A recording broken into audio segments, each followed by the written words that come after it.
Okay, time check 9:53. Andito na tayo sa Espanya, sa may Manila. Pabalik na tayo ng Quezon City galing ng Ternate, Cavite.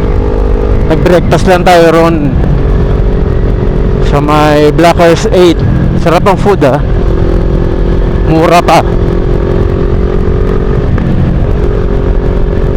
Luwag ng traffic ngayon, gawa siguro ng unang-una linggo.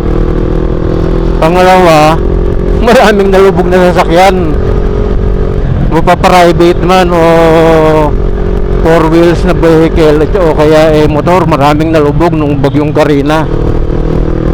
Kaya kawawa naman yung mga tulad nating mga motorista, rider, lalo na yung mga panghanap buhay ang gamit nila sa kanilang mga motor.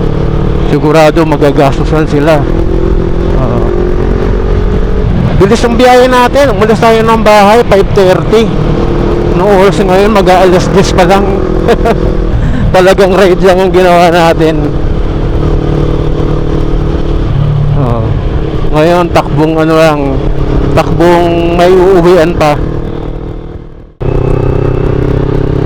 Nakakatakot din mabilis dito kasi gawa ng nakita mo mga sasakyan, paekas-ekas sa mga takbo. From outer lane biglang pupunta ng inner lane, o kaya naman from inner lane biglang lalabas ng outer lane. So takbong lang tayo, takbong may uuwian pa.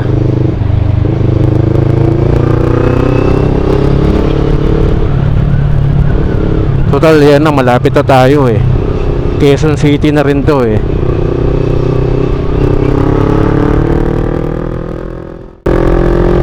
Okay, approaching na tayo, approaching Timog.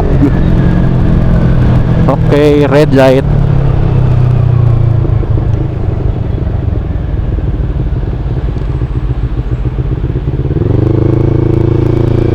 Red light tayo dito sa may Timog.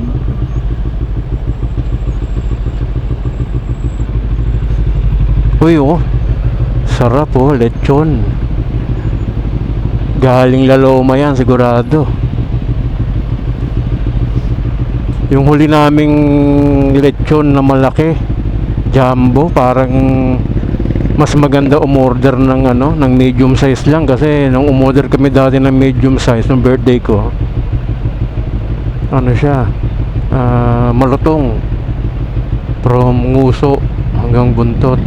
Samantala yung nabili namin nung birthday ng kapatid ko jumbo, hanggang balikat lang ang malutong. Yung sa may katawan wala na. Nakakalimutan ko lagi na nakamotor pala tayo. Kasi pag naka four wheels ako, malimit ako dun sa may inner lane. Pero ngayon pala nakamotor tayo, kaya takbo tayo ng motorcycle lane. Labas-labas lang tayo, pasok-labas, pasok-labas. Kala, ba't medyo traffic nung nangyari?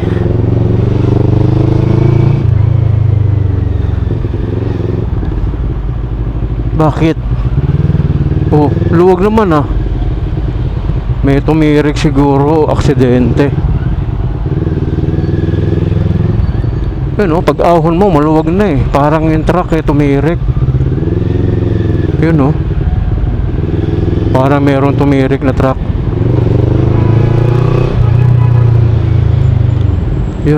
Tama nga.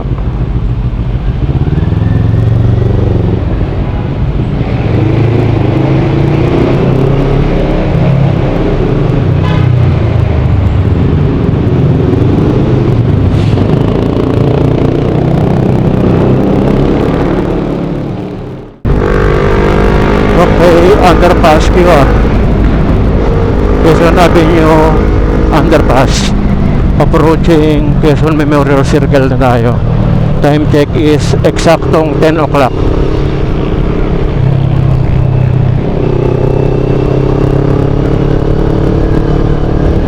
Kung ang purpose mo lang talaga mag-ride ka lang, mas masarap ang solo. Kasi sa solo talaga yung pacing mo wala kang inaalalang kasama na hihintayin o kaya habulin. Yung pace mo ang gagamitin mo. Unlike dito sa kapag group ride, mas masaya siya. Pero kung ang purpose mo may pupuntang kayong destination, magsiswimming kayo, yan, masaya yan. Pero para sa akin, pagka ride lang ang hanap mo, mas maganda ang solo.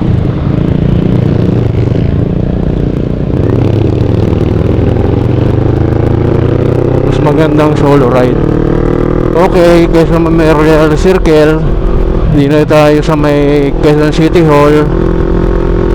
Lapit na.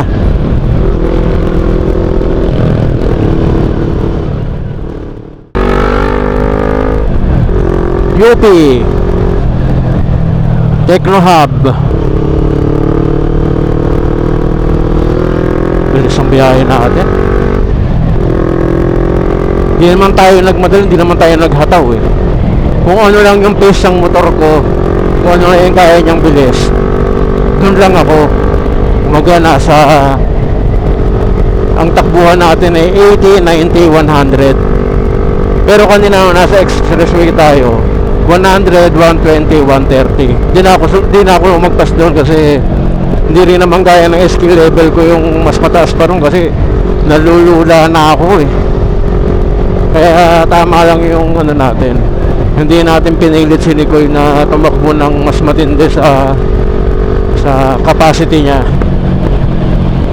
Doon lang tayo sa kung ano yung natural niyang takbuhan.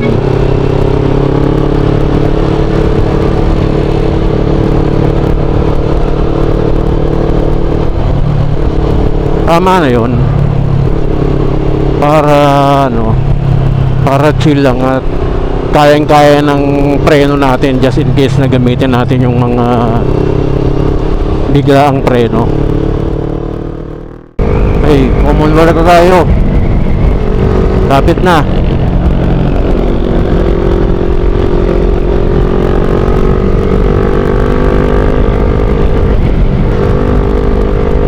Kaya pala umiiwas yung mga rider dito sa part na to ng motorcycle lane kasi gawa ng malubak siya. So tatalbog-talbog ka nga naman kung doon ka tatakbo. Kaya marami palang motorcycle rider natin na lumalabas dito sa parte na to. So ngayon na medyo okay na, balik na tayo sa loob, di ba? Kasi kaya nga ginawa tong lane na to para sa atin Yan, balik na tayo. Mamaya labas ulit tayo pagka mag-u-turn na tayo dyan sa may St. Peter, pasok ng Don Antonio. Okay, U-turn na tayo pa Don Antonio.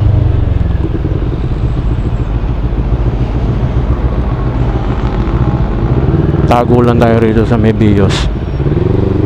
Sa may Innova, sigurado papasok ng Don Antonio to Okay, Don Antonio. We are back home, safe and sound. Matigit sa lahat, nabukasan yung stress natin, di ba?